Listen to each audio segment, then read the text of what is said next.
Mes camarades, je vous apporte le salut fraternel de la grande famille des électriciens, gaziers et mineurs, et je suis fier d'être là pour mon premier congrès.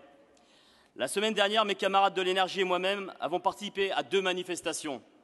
Celle de lundi sur la loi Macron et celle de jeudi contre le projet de la loi de transition énergétique qui a rassemblé 17 000 électriciens, gaziers et mineurs, et également des camarades de la sous-traitance et d'Areva. Je remercie le Bureau confédéral du soutien qu'il nous a apporté, Michel, Jean-Claude, Pascal, mais également Gabriel Gaudy et toute l'équipe qui était là pour le service d'ordre.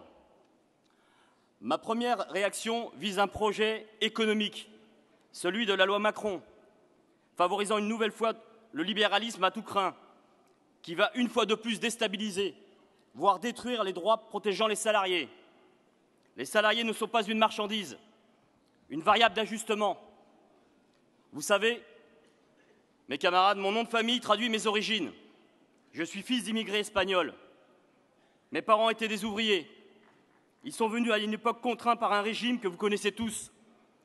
À l'époque, les patrons les attendaient à la sortie des trains pour les embaucher. Ils ne se souciaient pas de savoir s'ils savaient lire ou écrire.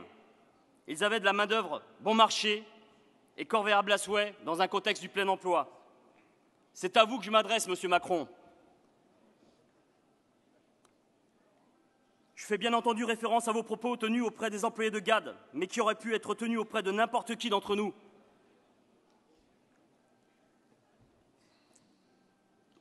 De vos propos, je retiens une chose, c'est que la culture et l'intelligence ne vont pas de pair chez vous. Ma deuxième réaction vise le projet sur la loi de transition énergétique. Beaucoup d'entre vous ont fait part des difficultés de leur secteur d'activité. Nous sommes tous confrontés à la politique libérale imposée aux salariés. Cette austérité supranationale progresse sans vergogne dans le secteur de l'énergie. Comme pour vous, mes camarades, en faisant bouger les lignes vers la moins-disance sociale. Le projet tel qu'il est défini va faire exploser les factures, continuer de déréguler le secteur, afin d'intensifier la concurrence imposée à Bruxelles. La concurrence de l'énergie depuis plus de 10 ans n'a cessé de produire ses effets néfastes, en interne sur les salariés et leurs outils de travail, et à l'externe sur les consommateurs et le service public de l'énergie. Nous sommes en 2015, mes camarades, et nous comptons plus de 5 millions de foyers en précarité énergétique qui ne peuvent plus se chauffer ou s'éclairer. Demain, au prétexte de favoriser l'énergie verte, c'est la mise en concurrence des concessions hydroélectriques, la fermeture des centrales thermiques, le plafonnement de la production de nos centrales nucléaires sans alternative viable, l'ouverture du capital du réseau de transport électrique reconnu dans le monde entier, à croire que l'expérience des sociétés d'autoroutes ne nous a pas servi de leçon. Le risque de régionalisation de la distribution d'énergie à ERDF et GRDF, avec la perte de la péréquation tarifaire, garantissant à tous un prix du kilowattheure identique, le dumping social sur les commercialisateurs de gaz et d'électricité, avec à la clé des milliers d'emplois en jeu, la fermeture des stockages de gaz, des terminaux méthaniers, et nos camarades mineurs ne sont pas en reste. Comme je l'ai dit à nos syndicats, je ne mettrai pas un genou à terre, ni même 2. Nous resterons debout face aux dirigeants et gouvernants. Nos anciens se sont battus pour gagner les acquis sociaux. Maintenant, nous nous battons pour ne pas les perdre.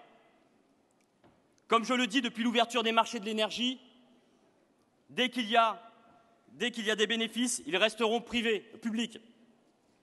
Privés, excusez-moi mes camarades. Dès qu'il y aura des pertes, alors elles deviendront publiques. Pour FO Énergie et Mines, nous revendiquons la renationalisation et pensons que ce n'est pas un dogme. Le jour où il s'imposera à nous, nous en paierons le prix. Mes camarades, on dit souvent qu'on ne choisit pas sa famille.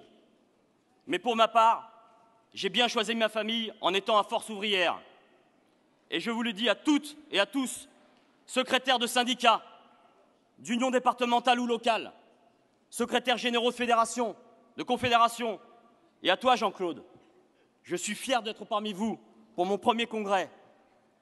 En début de congrès, il a été dit que la liberté n'est pas plurielle. la liberté est une et indivisible. Je dirais également pour ma part que Force ouvrière est plurielle de par sa diversité. Et je souhaite qu'en sortant de ce congrès, Force ouvrière soit une et indivisible. Plus que jamais, nous aurons besoin de cela dans les combats à venir. Mes camarades, il y a une heure où protester ne suffit plus. Après la philosophie, il faut l'action. Vive FO Énergie et Mines. Vive la Confédération Générale du Travail Force ouvrière. Vive le service public républicain, mes camarades.